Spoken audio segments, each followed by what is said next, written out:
Silakan Mas Fajar. Langsung bahasa Arab juga boleh. Saya nggak bisa bahasa Arab.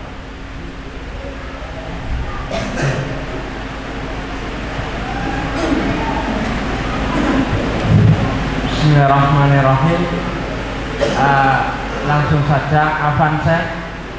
Sa'as'aluka bil lughatil Indonesia li anna la asadi an antakalam bil lughatil Arabiyyah.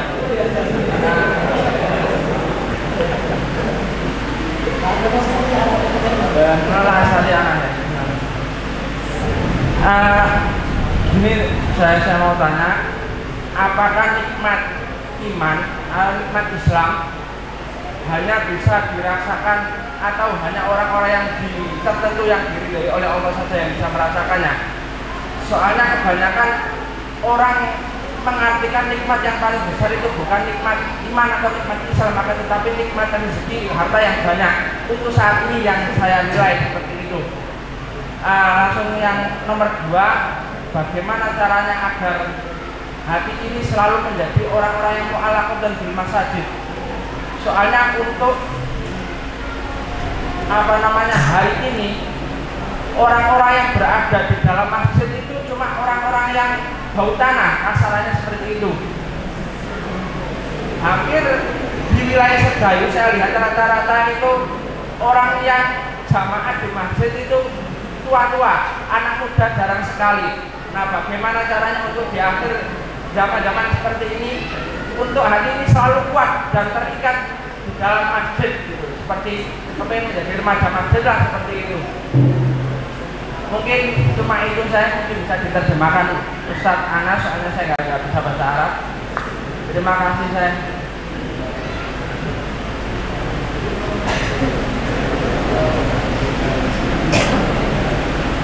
Baik. Wa yas'al bil arabiyyah walakin la yurid an yastamir bil arabiyyah. Baik, yaqulu sa'il soalul awal, hal ni'matul iman wa nikmatul Islam faqat yash'uruhu min khawasin nas am jami'un nas yastati ay yash'ur bihadhihi an-ni'mah li'anna hadzal yawm mu'dhamun nas la yash'uruna bi anna ni'matal iman wal Islam hadza laisa min akbari ni'am lakin nikmatul amwal nikmatu ghairuhu hadza akbar wa akbar bikathir min nikmatil iman wa nikmatil Islam. Ada soalul awal. Thumma soal tsani, kaifa nu'alliq qulubana bil masajid? Li'anna nara fi masajidana hadhihi al-ayyam, yani fi zamanina hadha, alladziina ya'tuna ila al-masjid faqat min asy-syuyukh, alladziina kama yaqul yaqtarib min al-maut, yani raihatuhu raihatut turab wa hakadha. Wa syabab yafirruna minal masajid. Kaifa nu'al qulubana li hubbil masajid wa fi dakhilil masajid. Barakallahu.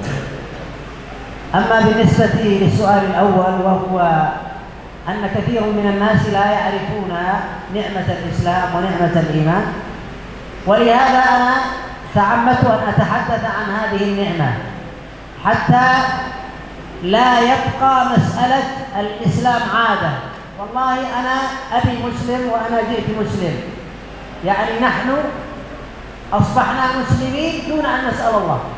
أنت ولدت مسلم وأنت مسلم وأنا مسلم لأن أبي وجدي مسلمين، أليس كذلك؟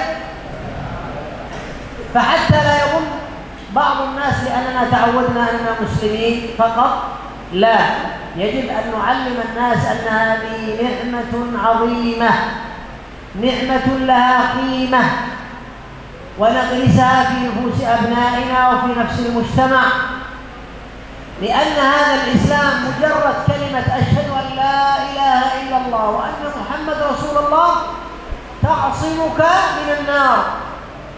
من مات وهو يقول لا إله إلا الله مخلصا من قلبه دخل الجنة، لكن ليس كل الناس يقولونها، إنما من عاش عليها، من كان يذكر الله بها دائما، من كان يقرأها دائما، من كان يذكرها في صلاته في صيامه في صدقته، لأنه من شب على شيء شاب عليه. ومن شاب على شيء مات عليه.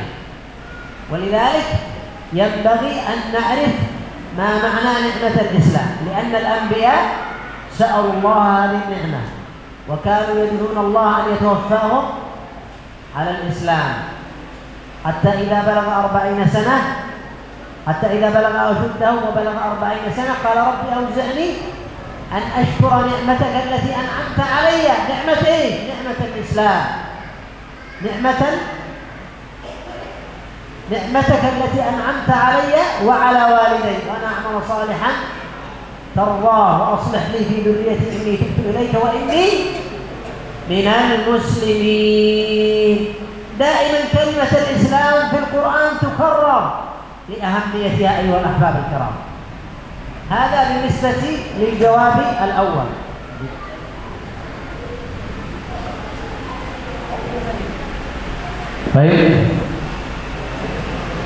Baik, beliau sudah paham. Saya terjemahkan sedikit ya. Baik. Beliau mengatakan bahwa oleh karena pertanyaan inilah ya, saya di momen ini ingin menjelaskan tentang nikmat ini. Jadi beliau sudah tahu akan antum tanya begitu, sebelum ditanya beliau sudah menjelaskan tentang nikmat iman dan nikmat Islam ini. Beliau ingin menjelaskan bahwa besarnya nikmat iman ini dan nikmat Islam ini telah diberikan kepada kita, kepada kaum muslimin. Karena apa? Karena kebanyakan orang ya, itu kadang-kadang Islam itu hanya menjadi kebiasaan saja tanpa merasakan apa itu nikmat iman, apa nikmat Islam itu, tanpa merasakan mahalnya nikmat iman dan nikmat Islam ini. Saya, Syekh Murad, antum mungkin terlahir dalam keadaan Islam, semuanya dilahirkan bapak-bapaknya semuanya dalam keadaan Islam, dan kemudian Islam berjalan sesuai dengan adat, seakan-akan merupakan adat. Maka beliau ingin menjelaskan bahwa nikmat yang sedang kita berada di atasnya ini bukan hanya sekadar perkara adat saja, tetapi ini adalah merupakan nikmat yang paling besar yang Allah Subhanahu wa taala berikan kepada kita. Barang siapa yang bisa mengucapkan akhir hayatnya dengan kalimat Islam, dengan kalimat iman, la ilaha illallah, dakhalal jannah, maka dia akan masuk surga. Tapi belum tentu ya setiap orang ketika mau meninggal itu mampu mengucapkan la ilaha illallah. Maka akhiru kalami la ilaha illallah dakhalal jannah. Belum tentu setiap orang itu bisa mengucapkan kalimat la ilaha illallah ini ketika dia menghadapi kematian. Karena apa?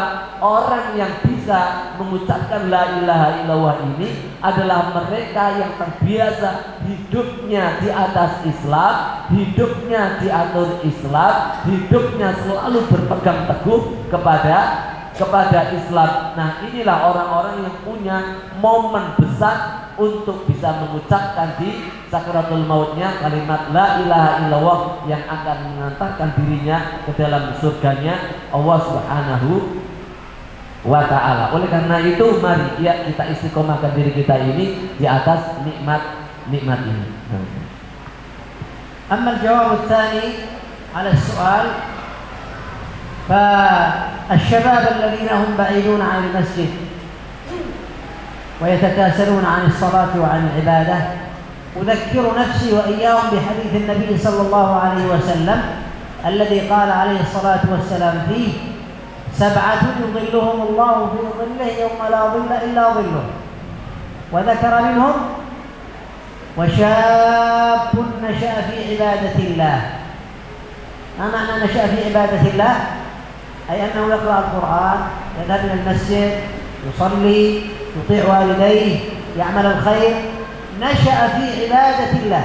قال شاب، ما قال كبير السن، شاب ورجل قلبه معلق بالمساجد، يعني دائما ينتظر متى يؤذن يذهب للصلاة.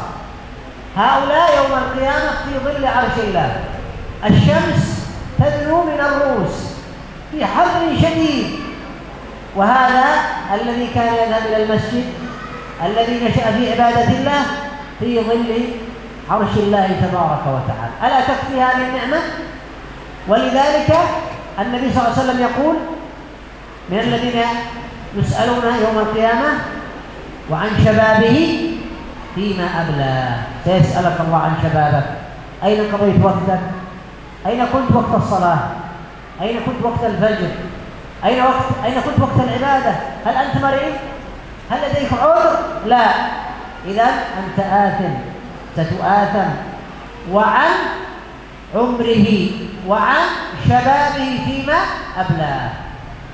أخيرا يقول النبي عليه الصلاة والسلام إن الله ليعجب من الشاب ليس له صبوة.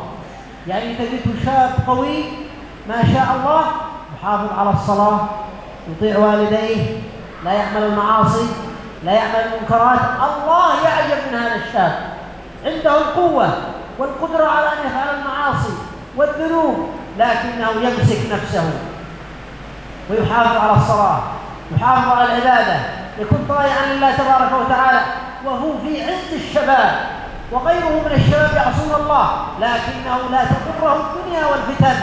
الله من السماء يعجب بهذا الشاب.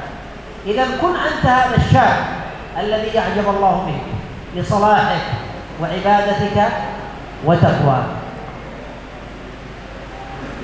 Oleh karena itu, ya, saya serukan kepada para sahabat dimanapun berada untuk mendengarkan yang hari ini jauh dengan masjid-masjid Allah Subhanahu wa Ta'ala, untuk mengingat hadis Rasulullah Sallallahu Alaihi Wasallam yang beliau sabdakan, wa rajulun nasha'a fi ibadatillah, dan orang-orang yang tumbuh besar di dalam ketaatan dan ibadah kepada Allah Subhanahu wa Ta'ala.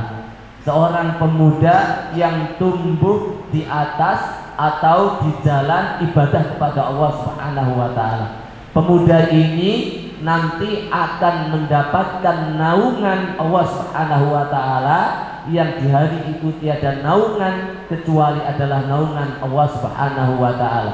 Di saat matahari didekatkan oleh Allah Subhanahu wa Ta'ala, panas menyengat dan tidak ada lindungan kecuali lindungan Allah Subhanahu wa Ta'ala.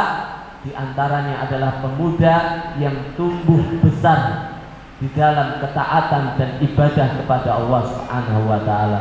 Dan juga adalah orang yang qalbuhu mu'allakun bil masajid, yaitu orang-orang yang hatinya selalu terkait dengan masjid. Ketika sebelum azan sudah menanti kapan tibanya azan ini, kapan Allah Subhanahu wa Ta'ala memanggil untuk sholat, kapan kegiatan-kegiatan masjid ini akan diadakan, kapan pembangunan keramik ini akan diadakan, dibuka untuk menerima sumbangannya. Wa rajulun qalbuhu mu'allaqun bil masajid, selalu mencari berita tentang masjid, taklimnya, kapan waktunya diadakan, keramiknya kapan akan segera digarap, selalu ditanyakan terus, agar supaya apa? Bisa datang ke masjid, bisa menyumbang ke masjid yang pahalanya tetap mengalir kepada dirinya. Inilah wa rajulun qalbuhu mu'allaqun bil masajid, orang-orang yang hatinya tetap terpaut dengan masjid. Dua kelompok ini, di samping 7 kelompok, 2 ini yang disebutkan Syekh nanti akan mendapatkan lindungan di hari kiamat yang tiada lindungan kecuali lindungannya Allah Subhanahu wa Ta'ala. Dan orang-orang pemuda-pemuda yang tumbuh di atas ibadah kepada Allah Subhanahu wa Ta'ala, Rasulullah Shallallahu Alaihi Wasallam menyebutkan bahwasanya Allah Subhanahu wa Ta'ala itu sangat takjub sekali, sangat takjub kepada seorang pemuda yang di masa mudanya masa kuatnya melakukan maksiat oke, kesempatan oke, waktu oke, orang iso diatur oke, pokoknya kuat-kuatnya untuk melaksanakan kemaksiatan dan punya momen melaksanakan kemaksiatan, tetapi dia enggan dari itu semua, hatinya terpaut dengan Allah Subhanahu wa taala, hatinya selalu memegang dengan Islam, maka dengan begitu dia dapat kemuliaan sampai Rabb kita yang maha mulia itu takjub, heran dan sangat cinta kepada pemuda yang semacam ini. Kalau kita mengetahui hal ini, Masya Allah, para pemuda insya Allah akan memenuhi masjid, bukan orang-orang tua saja yang mau mati dan sudah bau tangan.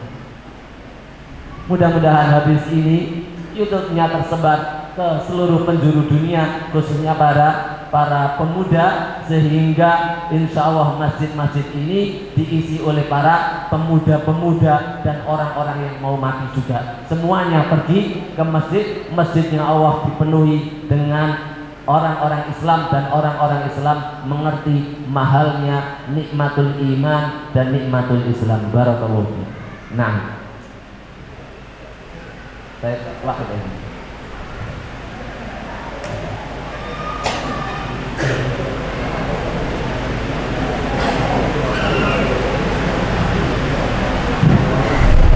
Bismillahirrahmanirrahim. Assalamualaikum warahmatullahi wabarakatuh. Ustaz, alhamdulillah kita mendengar penjelasan antum tadi berkenaan dengan besarnya nikmat Islam atau iman. Kemudian Ustaz, yang ingin saya tanyakan adalah besarnya bentuk kezaliman yang paling besar. Itu kan kesyirikan Ustaz. Kezaliman yang paling besar itulah kesyirikan. Yang ingin saya tanyakan adalah apakah amal ibadah seseorang itu diterima oleh Allah ketika seseorang itu melakukan kesyirikan? Apakah amal ibadah seseorang itu diterima oleh Allah ketika dia setelah melakukan kesyirikannya? Jadi amalannya itu, amal ibadahnya itu setelah kesyirikannya gitu maksudnya. Bisa dipahami Pak? Bisa ya? Dia nggak tobat karena dia tidak sadar, dia tidak merasa bahwa itu kesyirikan. Misalkan kalau contoh di Lamongan Selatan saja, kayak waktunya tandur atau panen, dia ngasih entah apa berupa telur atau apa di sudut-sudut sawah, dia tidak merasa kesyirikan, tidak merasa syirik gitu. Tapi dia juga amal ibadah, ya sholat, ya zakat dan lain sebagainya. Sudah. Assalamualaikum warahmatullahi wabarakatuh. Barakallahu fiik.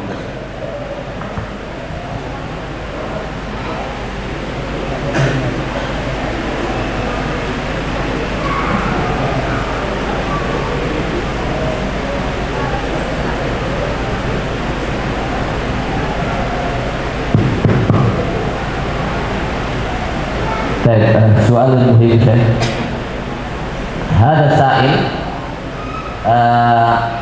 داعي هو داعي ولم يفهم العربية لكنه داعي تعلم مع أستاذ صفي بالأمس يعني ماذا رئيس مؤسسة بالأمس كثيرا ثم أرسله إلى Lamongan Selatan yang di Minang di Mauke atau di Makan atau Syria gunakan arsalahu da'iyan hunaka alhamdulillah hatal nazalah hunaka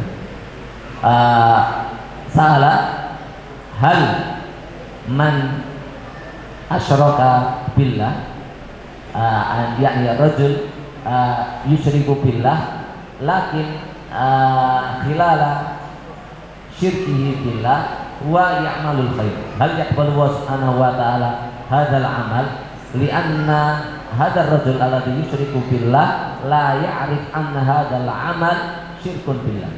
Mithlul ladzi huwa wajadahu fi Lamongan Selatan hunaka, yakni rajulun 'abidun yuhibbul masjid wa yunfik fi sabilid da'wah walakin hinama huwa fi waqtil hisad yakni wada'a bayt fi zawiyati jannatihi wa af'al alladhi fa'alahu al-jahala fi hunaka wa hal yaqbalu wa subhanahu wa ta'ala amalahu as-salihah am lam yaqbal bihadza asyir. Baik, nah baik juga di zawiyatil mazrah min ajli tabarruk, meletakkan sejenis telur dan yang lainnya itu tujuannya apa? Tujuannya supaya nanti panennya bagus. Nah, li ajli at-tabarruk wa al-hasad yastati ayakuna kathira.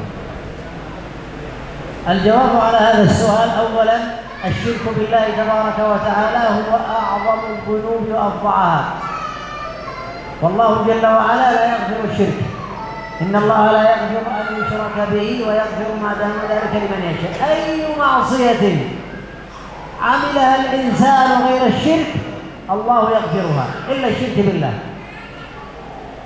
لكن ما هو الشرك؟ الشرك أن تتخذ لله ندا وهو خلقك. الشرك أن تتخذ لله ندا وهو خلقك. الإنسان الذي يعتقد في أشياء أنها تضر أو تنفع قد يكون جاهلا، ولهذا لا تذهب إليه وتقول له أنت مشرك، انتبه، لا، لأنك إذا قلت مشرك معناه أنك أخرجته من الإسلام، وهذه كلمة كبيرة. لا، رأيته مثلا بجوار قبر يسلم عليه أو يقرأ القرآن أنت مشرك فأخرجته من الإسلام، انتبه، لا، اجلس معه واسأله ماذا يعمل، لماذا تفعل هذا العمل، لأنه قد يكون جاهلا. فإذا كان يعتقد أن هذا الشيء يضر وينفع من دون الله علمه وأخبره أن الضار والنافع هو الله، وأن العبادة لا تكون إلا لله، وأن القربى لا تكون إلا لله. فصاحبك هذا ينصحه، هو رجل خير، تقول يحضر المسجد ويفعل الخير، إذن هو فيه خير، لكنه ربما يفعل هذا العمل لا يدري. قل له لماذا تفعل هذا العمل؟ انصحه، وادعو إلى سبيل ربك بالحكمة والموعظة الحسنة، لأن هناك من الدعاء من يكون قاسيا، أنت مبتدع، أنت ضال، أنت لا، النبي ما كان هكذا. حتى وإن رأيت إنسانا يعصي الله خذ بيده واضحك له وتبسم له واعطيه القهوة وأعزم به إلى بيتك ولو كان يشرب الخمر، لأنك إذا أحسنت إليه ستجره إلى المسجد وتجره إلى الخير، لكنك إن تكلمت عليه وسببته وقلت له أنت إلى النار، أنت مشرك، أنت، سيقول لك لا أريد هذا الإسلام الذي أنت تريده. لا، رجل يأتي إلى النبي عليه الصلاة والسلام فيقول يا رسول الله أنا أحب الإسلام ولكني أحب الزنا، أريد أن أكون مسلم لكن أزني، أذهب وأزني. ماذا قال له النبي؟ اخرج، ما هكذا، الزنا في الإسلام حرام. لا، أمسك به النبي عليه الصلاة والسلام وأجلسه بجواره وقال له أتحب الزنا لأمك؟ هل تريد واحد من الناس يأتي ويزني لأمك؟ قال لا يا رسول الله. قال وكذلك الناس لا يحبون الزنا لأمهاتهم، أتحب الزنا لأختك؟ قال لا يا رسول الله. قال وكذلك الناس لا يحبونه لأخواتهم، لعمتك، لخالتك؟ قال لا. فمسح النبي على صدره فقال يا رسول الله والله ليس عندي أبغض من هذه المعصية. قام من عند النبي وهو يكره الزنا ولهذا يجب أن نحب العصاة. ما معنى نحبهم؟ نجلس معهم نعصي الله معهم؟ لا. إذا رأيت قاطع الصلاة اجلس معه انصحه. رأيت إنسان بعيد عن المسجد، رأيت إنسان عاق لوالديه، انصحه باللطف، بالكلمة الجميلة، بالهدية. فإذا عملت هذا أخذته إلى الخير ودللته على الخير. بهذه الطريقة نجمع المجتمع جميعا ونؤلف الجميع على الخير ونحب الخير وننشر الخير. لا تظن أنك أحسن الناس وأفضل الناس ولن يدخل الجنة إلا أنت، أما الآخرين هؤلاء إلى النار. لا، انتبه فتكون من أصحاب إبليس الذي قال أنا خير منه. فيا أحبابي نتواضع للناس، نحب الخير للناس، وأي إنسان تأتي إليه بالابتسامة لا شك أنه سيستحي ويأتي معك ويترك المنكر بإذن الله تبارك وتعالى.